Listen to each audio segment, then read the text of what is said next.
El mundo. ¿Qué dice la Biblia sobre el mundo? En realidad vamos a hablar, como vamos a explicar ahora, el mundo como un sistema. A veces parece que hay frases contradictorias en la Biblia, ya que por un lado dice el famoso versículo de Juan 3:16, que Dios amó tanto al mundo que dio a su Hijo para morir, y en 1 Juan dice no amen al mundo. Bien, de acuerdo a la regla hermenéutica, la regla de interpretación de la Biblia, cada palabra, de acuerdo a su contexto, puede tener diferentes significados. Vamos a ver, vamos a dar los significados de la palabra mundo, los diferentes significados. ¿A qué se llama mundo? Vamos a hablar. ¿Por qué el cristiano no es sacado del mundo? ¿Por qué el mundo es como es?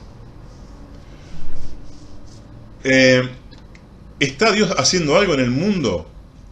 ¿Hay algo rescatable en el mundo? Bueno, vamos a ver los diferentes significados de la palabra mundo. Mundo en el griego viene de cosmos. El cosmos. Y cuando dice Dios amó al mundo, Dios amó al cosmos. Y cosmos en griego es orden, arreglo, adorno. Y de ahí viene la palabra cosméticos. Generalmente lo que usan las mujeres para embellecerse, esas cremas, esos colores, de ser el cosmético, de cosmos, de mundo. Vamos a ver diferentes significados de la palabra mundo. Por ejemplo, cuando Jesús dice, id por todo el mundo y predica el evangelio, se está refiriendo al planeta, al globo terráqueo. Ese es su significado. Cuando dice que en Juan 3 dice que Dios amó al mundo, se refiere a las personas. Ya no se refiere al globo terráqueo, sino a las personas, a los hombres que habitan en el globo terráqueo. Otro tercer significado lo vemos en Juan 12:19, cuando dicen los fariseos, miren, todo el mundo se va atrás de Jesús. Es una expresión que decimos. Había un mundo de gente en la plaza, no estaba todo el mundo. Mundo acá se refiere a una gran cantidad de personas, una muchedumbre o la mayoría, pero no se refiere a toda la humanidad. Y por último, que es lo que nos vamos a detener, un cuarto significado de la palabra mundo, como dice en 1 Juan 2:15, no amen al mundo ni las cosas que están en el mundo, porque si alguien ama al mundo, el amor del Padre no está en él. Bien, el mundo que vamos a hablar ahora es en este cuarto significado, que es mundo como cultura, como una forma de vida, de pensar y de valores opuesto al de Dios. No se refiere ni al globo terráqueo ni a las personas así, sino a una filosofía de vida, a valores, a costumbres, a una moral que se opone a Dios, que está en rebelión contra Dios, que está en contra de Dios. Entonces ahí sí, digamos, está diciendo la Biblia, amen a las personas como Dios las ama. Dios murió por nosotros, dice que Jesús, aún siendo pecadores, pero no amen el sistema diabólico que gobierna las personas. El mundo, entonces, el mundo, en este caso como cultura, como sistema, lo podemos definir como el sistema organizado y dirigido por Satanás. Es la sociedad establecida sobre un orden de valores opuestos a los de Dios. Es la forma de vida que expresa la naturaleza caída del hombre y que colabora con los intereses satánicos en el planeta. Es una cultura que se opone naturalmente a Dios. Es un régimen que promueve la maldad y privilegia la justicia y favorece la corrupción. Este sistema, cultura perversa, diabólica, surge en el Edén, con Adán y Eva. Adán y Eva, cuando pecaron, no solamente pierden su relación con Dios, no solo pierden su santidad, su ser se corrompe por el pecado, sino que le entregan el poder del sistema al mundo, al diablo. Y el diablo se constituye a partir de ahí en el príncipe de este mundo, como diría después Pablo, o que engaña al mundo, el diablo engaña al mundo entero, como diría Juan. Entonces, esta cultura, esta filosofía, esta forma de ser y de pensar y de valorar lo que Dios no quiere, se organiza, aparece cuando el hombre peca. El hombre no, le da derecho legal al diablo, por el pecado, de gobernar al mundo. Y por eso toda la historia del mundo, de nuestra tierra, está llena de perversión, corrupción, injusticia, promover el pecado, la maldad. Porque el hombre con su rebelión entrega el gobierno al diablo. Se desconecta el cielo con la tierra. Se desconectó. Antes de pecar, Adán y Eva tenían una relación perfecta. No había diferencia entre la santidad que había en el cielo con la santidad que había en la tierra. Por eso cuando Jesús enseña a orar en el Padre Nuestro, está diciendo: venga tu reino, tu gobierno, hágase tu voluntad, como se hace en el cielo, en la tierra. Jesús nos está enseñando que pidamos que el cielo se vuelva a conectar con la tierra. Que el cielo, donde Dios gobierna en perfecto orden y santidad, esa cultura del cielo, esté otra vez en la tierra. Que un día Jesús, en su segunda venida, va a restablecer totalmente su control y va a ser el único gobernante que va a poder gobernar con total santidad y justicia este mundo. El mundo es un sistema nocivo y autodestructivo. Las personas sin Cristo, y a veces nosotros vivimos queriendo hacer cosas que nos destruyen. Hay necedad. La gran exclamación del Apocalipsis 11:15, dice: aleluya, los reinos de este mundo han venido a ser de nuestro Señor y de su Cristo. Es decir, Dios no solamente quiere que el hombre se salve y se salve del castigo eterno, sino que quiere imponer también su reino. Él quiere volver a gobernar el planeta, porque todo le pertenece a Dios. Dice el Salmo 24:1, del Señor es la tierra y su plenitud. Él tiene el derecho. Bueno, un día lo va a tener. Iglesia, mientras predique el Evangelio, viva el Evangelio y ore, el mundo, el reino de Dios un día será total. El reino de Dios está en proceso en la tierra. El reino de Dios comenzó a restaurarse, a meterse con la venida de Jesús. Entonces, Dios quiere volver a conectar el cielo con la tierra, y un día va a ser la victoria. Bueno, Dios siempre gana. ¿Qué características tiene este sistema donde gobierna el diablo? Bueno, eso es un sistema corrupto y percaminoso. No vamos a hablar de todos los versículos, dice, porque cuando todos pecaron, todo designio del corazón hacia el mal. Bueno, lo más familiar y natural en el mundo es la perversión, la maldad. Todo está lleno de maldad. Usted mira las noticias en un noticiero, en un informativo, y hay muertes, escándalos, corrupción de políticos. Bueno, es un deporte. En el mundo lo común es lo anormal, la locura, lo autodestructivo. Y llegó hasta el punto que, como dice en Isaías 5:20, llaman a lo malo bueno y a lo bueno malo. Promueven lo que hace mal a sí mismo y a los demás. Exalta el pecado, hasta lo ve como bueno al pecado. Hasta se hacen justificaciones filosóficas y hasta científicas de que hacer cosas que Dios prohíbe hasta es correcto y conveniente. Por eso es una inversión de valores el mundo. Otra característica del mundo es que es indiferente a Dios. Pablo dice en Romanos 1 que el hombre, cuando conoció a Dios, cometió un terrible pecado. ¿Cuál? Despreciarlo a Dios. Parece mentira, pero verlo a Dios y ser indiferente es gravísimo, porque el Salmo 19 dice que los malos serán trasladados al Seol, que viene a ser el infierno. ¿Y quiénes son los malos? Dice el Salmo. Todos aquellos que se olvidan de Dios. Es terrible saber que hay un Creador que quiere comunicarse y serle indiferente. Es terrible, es también un pecado. ¿Cómo no le voy a dar crédito a Dios? Si los hombres admiramos a un científico, a un matemático, a un doctor, ¿cómo no vamos a valorar al Creador? Le damos la espalda. Entonces es un sistema indiferente a Dios. Dios es el primer desechado del sistema del mundo, es Dios. La gente no busca a Dios. Ahora estamos en una pandemia. La gente está con miedo, desesperada, porque ese virus te puede matar. Y lamentablemente han muerto muchos. Pero la gente no le tiene miedo al pecado, que el pecado te da una muerte eterna y una condenación eterna.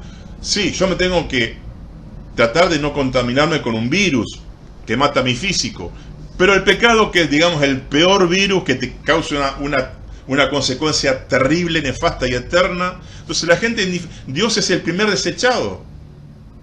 Si vos, un cristiano, en un lugar público se pone a hablar de fútbol, de moda, de los programas de televisión, de la farándula, de los chimentos, no hay nada. Vos te ponés a hablar de Dios y ya todos te miran raro.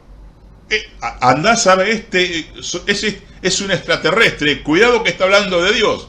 ¿Se da cuenta? Dios es un extraño al sistema del mundo. La gente no piensa en Dios. La gente prefiere ganar mucha plata en una lotería, hacerse millonario, que el Dios que le puede dar vida eterna, que es el creador de todo. Dios es, y en la mejor instancia, Dios es el último recurso. Y este es un sistema satánico. Dice, todo el mundo entero está bajo el maligno. Por eso el diablo actúa a través de modas, políticas, ideologías, porque él, como el padre de la mentira, es especialista en poner modas e ideologías para destruir. Se dice que el diablo hace más daño como ideólogo que como ocultista. Sí, de las dos formas hace daño, pero más como ideólogo. Entonces se imponen modas autodestructivas que destruyen, que si una vez están contrario a los principios bíblicos. Este sistema lo maneja el diablo. Bueno, un día lo va a perder y él sabe que lo va a perder cuando Dios ponga su reino y ya no va a tener más cabida. Entonces, yo a lo mejor, una persona se cree que no está con el diablo en el sentido de que no es brujo, no es satanista, no adora al diablo, no se va a una iglesia satánica, que las hay, pero se pone en contacto con el mundo y obedece al diablo porque obedece lo que el diablo dice. Digamos que el diablo predica su evangelio. O Dios no existe, o si existe no hay que dar bolilla, podés pecar, podés robar. Es decir, la gente se cree que no es satanista, abiertamente, es verdad, pero está dominada su mente por los valores, las culturas y la ideología del diablo. También este sistema del mundo es pasajero y inseguro.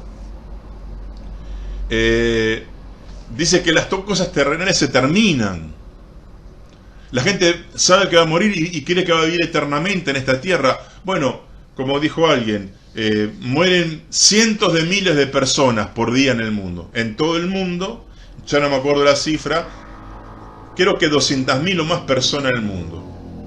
Es decir, que ayer murieron, digamos, 200.000 personas durante todo el mundo por diferentes motivos, muchas de las cuales tenían proyectos para hoy. Los sorprendió la muerte y no estaban preparadas. Esto es inseguro. Más esta pandemia demostró la inseguridad que hay en el mundo. Hay inseguridad porque hay terrorismo, porque hay pestes, accidentes, todo es inseguro. Y a su vez este sistema brinda una paz engañosa. Jesús dice a los discípulos, yo mi paz les dejo, mi paz los doy, no como el mundo la da. Porque ¿qué paz hay en el mundo? En todos los años de historia, llevamos creo que 6.000 años de historia en el mundo. No sé si hubo 100 años seguidos de paz, porque siempre en algún lugar del mundo hubo guerra, hubo un reino contra otro, una nación contra otra. Pero no solamente en el mundo no hay paz porque hay guerra, no hay paz en el corazón. Cuántas peleas, cuántas rupturas familiares, cuántos asesinatos, cuántas divisiones que hay, porque está la guerra en nuestro corazón. Es una paz engañosa. Ningún sistema político, ningún hombre va a traer la paz en el mundo sino solo Jesús. Ahora,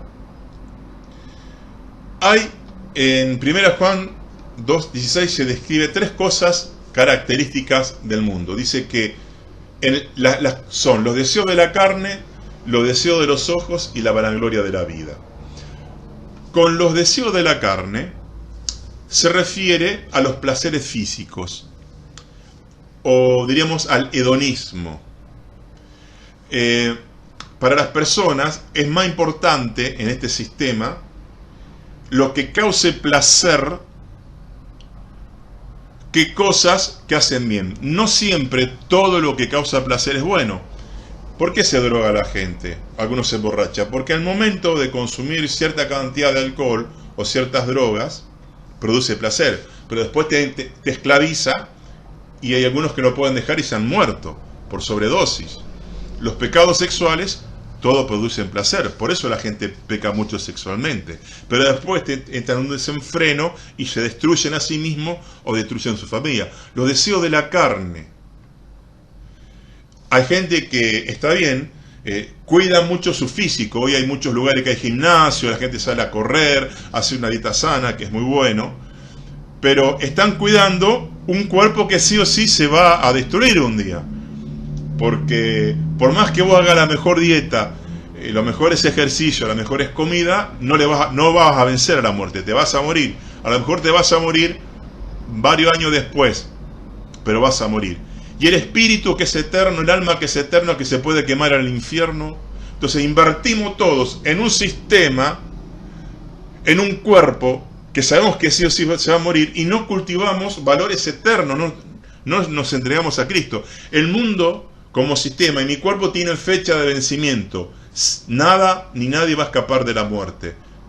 Por eso Jesús dice, preocúpense por lo que viene, que es eterno, y si no me entrego a Cristo, la voy a pasar mal. Después dice los deseos de los ojos.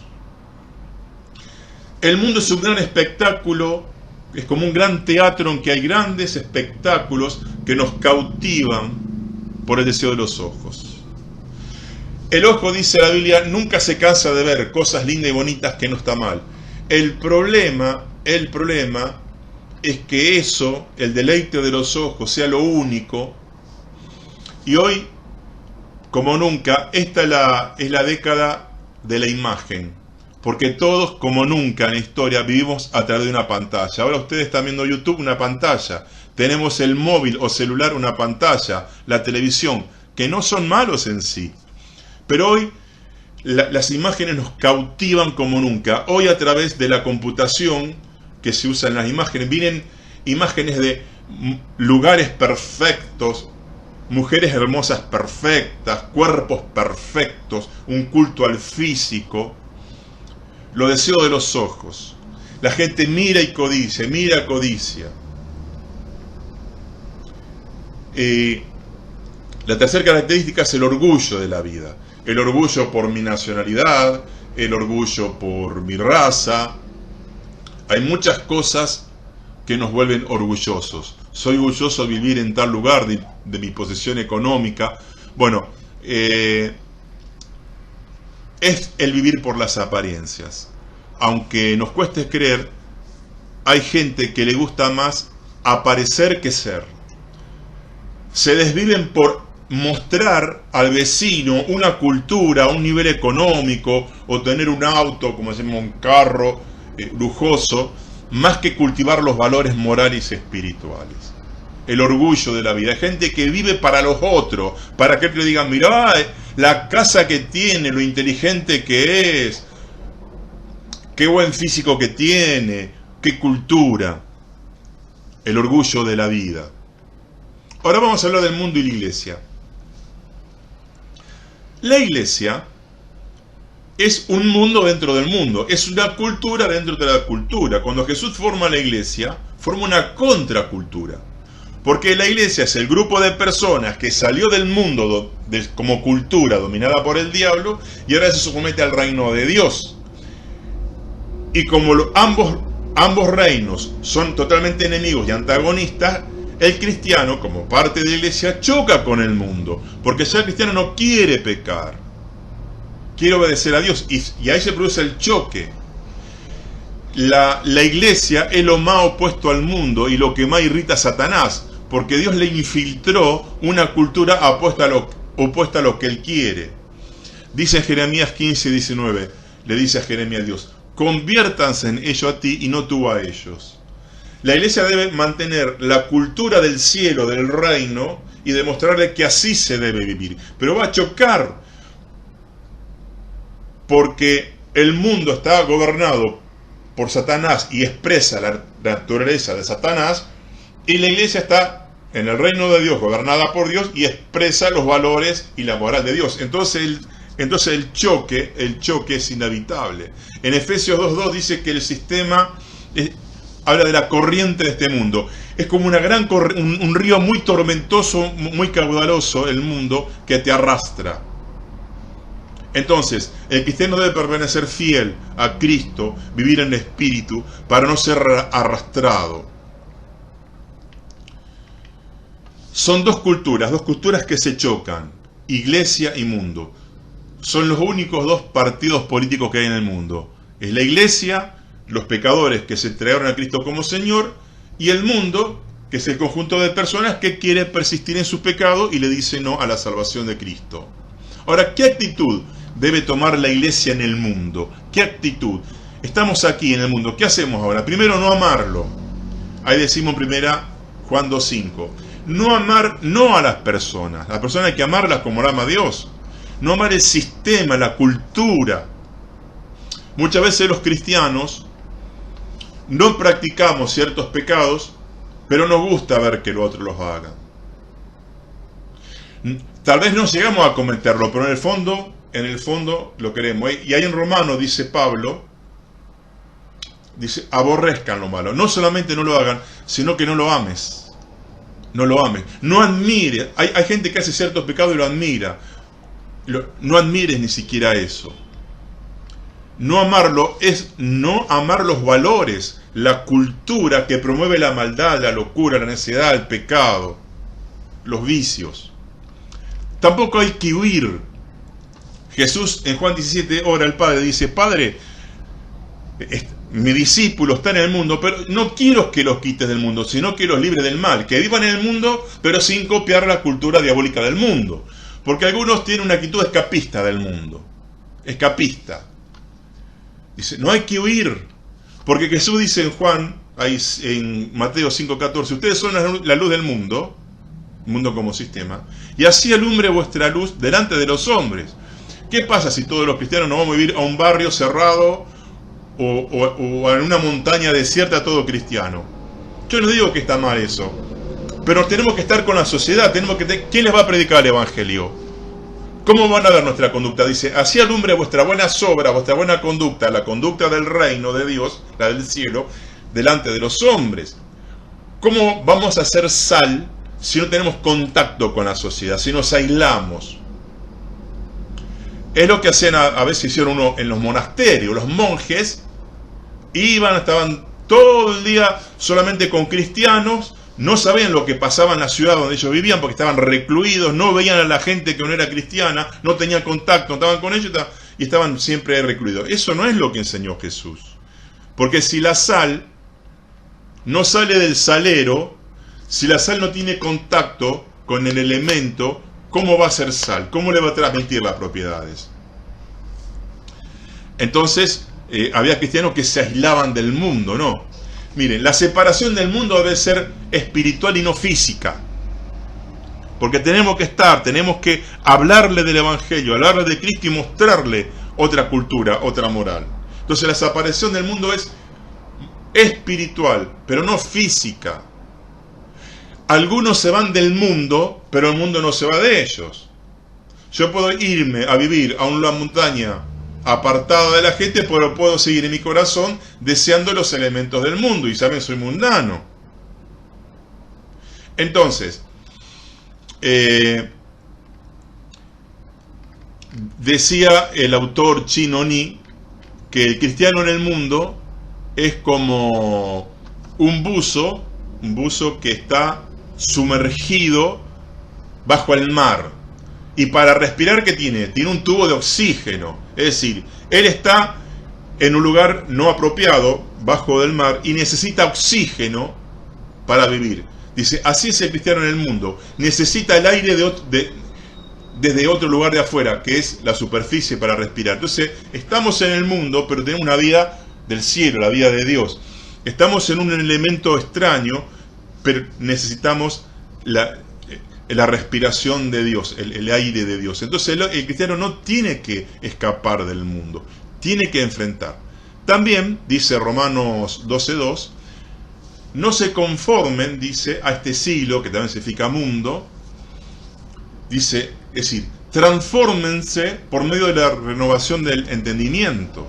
Es decir, No se amolden, no adopten su cultura, sus valores, su forma de vida que están contraria a Dios. No se amolden, miren. Si yo empiezo a pensar como la cultura del mundo y a permitirme pecados y principios contrarios al mundo, dijo alguien que es la forma más sutil de negar a Cristo. Conformarse al mundo en cuanto a filosofía mundana y en cuanto a conductas es la forma más sutil de negar a Cristo. A lo mejor yo no digo, si yo creo en Cristo, pero si mis criterios, mis valores, mis principios y mi conducta son contrarios a lo revelado en la palabra de Dios, estoy negando a Cristo de forma indirecta. Dijimos que la iglesia debe ser sal y luz. La iglesia, dijo alguien, es el corcho o el salvavidas que mantiene a flote al mundo. Sin la presencia de la iglesia en el mundo sería mucho peor de lo que es. La corrupción no tendría límite, estaría todos desbordados, peor de lo que hay ahora. Entonces, el mundo, como sistema, o la gente que está en el mundo que critica a la iglesia, tiene que agradecer que gracias a la iglesia la maldad y la corrupción no está desastrosa como sería si no está. Y después dice Jesús, yo he vencido al mundo, y primera Juan dice a su discípulo, lo que vence al mundo es nuestra fe. Y me gusta una frase de la fe que dice el padre Ignacio Larrañaga, dice, la única salida libertadora y consoladora que puede encontrarse en este mundo frente a los rudos golpes de la vida es la fe. La única ventana de trascendencia que podemos abrir cuando se clausuran todos los horizontes es la ventana de la fe. Lo único que nos puede dar consuelo, alivio y paz ante la fatalidad que nos rodea es la visión de la fe. La fe nos dice que detrás de los fenómenos y apariencias está aquella mano invisible que organiza y controla y permite todo y dispone todo. Contemplada la vida desde la fe, jamás el derrotismo y el pesimismo, dice, nos van a vencer. La fe es la única que nos puede hacer vencer al mundo, sabiendo que detrás está Dios y nos puede desinstalar y puede hacer que el mundo no nos venza. Bueno, espero que este tema les haya interesado.